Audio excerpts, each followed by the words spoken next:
Göygöl, 100 illərdir qorunan əvəzsiz bir ərazi. Qış daima burada çox sərt keçir. Buna baxmayaraq, sərt qışın da, meşənin də daimi sakinləri var. Qabanlar bu meşələrdə ac qalmır. Onlar bitki kökləri, toxumları, bəzən də tələf olmuş heyvan qalıqları ilə qidalanırlar.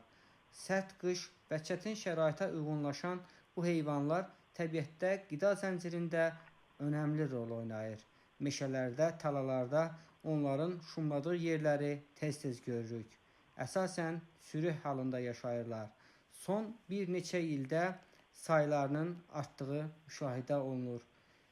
Yerdən qurulan kamera görüntülərində onların bədən ölçüləri, cüssələri açıq-aydın görünür. Həm də bütün fərdlərin sağlam və gümrah olduğu müşahidə olunur. Bütün bunlar ciddi mühafizə sayəsində var olmaqdadır. Növbəti videolarımızda bu keçidlərdən təkcə qabanların istifadə etmədiyini görəcəyik.